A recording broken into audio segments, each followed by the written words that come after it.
Hey everybody, John from Cork'd.com. I'm sitting here with a guy that I'm really excited to introduce you to. Fair to say he's got a long line of blood in the Australian wine community. I'm going to turn it over to him to introduce himself and give us a little brief background on who he is and what we're doing here together.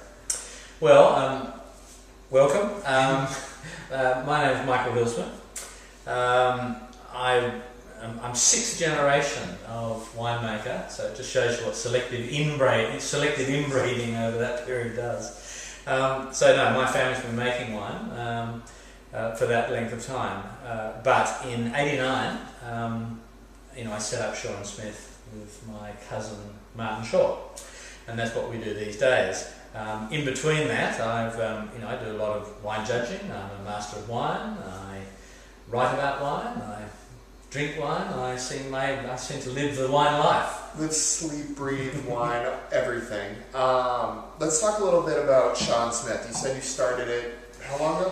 First vintage was 1990, so we've had 21 vintages here, where you are here in this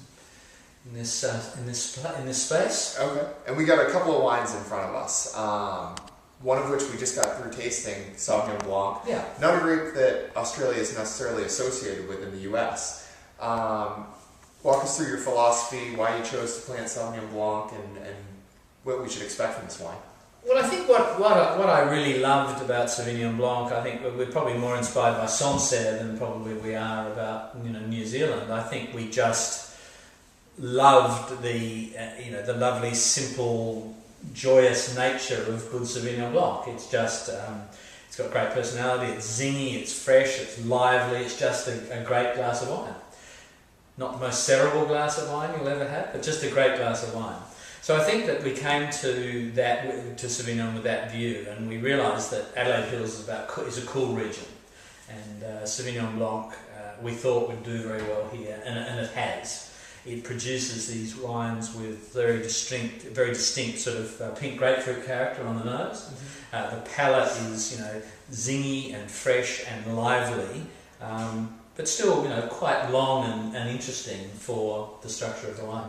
One thing that you said there is that Adelaide Hills is a cool climate, and it might not make sense to a lot of people because we're so close to McLaren Vale, we're so close to the Barossa, two warm to hot climate regions.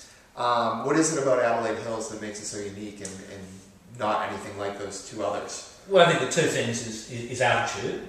The higher you go, the cooler it gets, and that's absolutely true of this area. So I think that's the primary reason. But also, the higher you get, you start to get more influence from the sea. So I think the combination of those makes the difference. And I think what happens here is that the grapes ripen later in the season, so they maintain their acid crispness more. But we do tend to try and pick them so they are just a bit riper. We have this sort of drinkability index that we refer to, which is a really technical scale. Well, it is. Yeah. It's a very, very highly researched. Yeah. It's actually whether someone wants to have a second glass, which is probably very important if you're a winemaker. Yeah, I can see this going down really easily with a dozen oysters in a bottle really quickly.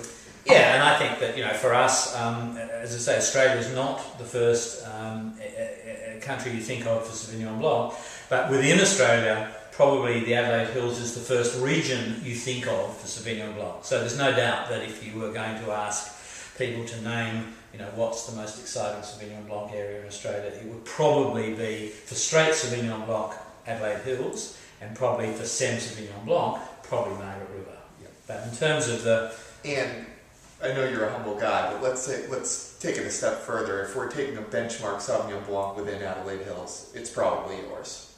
Fair to say? Yeah, I think we've been doing it for longer than most, and I think we continue to refine what we do, and everyone tells me that people benchmark their Sauvignon against ours, which I suppose is a good thing.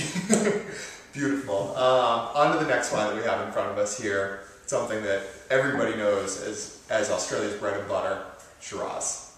Walk us through this Shiraz, kind of what you're doing, what's your mindset when you go in to make Shiraz from Adelaide Hills? Well, I think the first thing to understand is that because Shiraz is planted so widely, that every time you plant Shiraz in a different site climate combination, you're going to get different results. And you realise it very much that there are some relatively cooler sites. It's not all the warmer sites like Barossa or the Clarendale, as good as those ones are, but there are quite a number of cooler sites. So instead of getting this rich coffee mocha, soft, big, ripe tannin, I suppose, which is sort of quintessentially Australian, suddenly what you do in the cooler sites, you get this lovely, pure pepper spice note on the nose, particularly if you haven't overdone the oak, and the palates are unapologetically medium bodied. The wines have good acid, they have tannin, but there is a plushness and an ease about the wine. So I'm really excited about cooler region Shiraz, because I think in a way they work with food. They're far more. I think Adelaide Hill Shiraz is far more European in style than perhaps traditional. And for these two wines, you're a pretty small facility here. What type of production should we expect from these two? Well, we make with Shiraz. We make depends on the year, of course. 3,000 or 4,000 cases. Okay. So it's always on allocation, and it's people. Our reputation for Shiraz seems to be growing. Mm-hmm. Sauvignon Blanc is we make a bit more of, but it's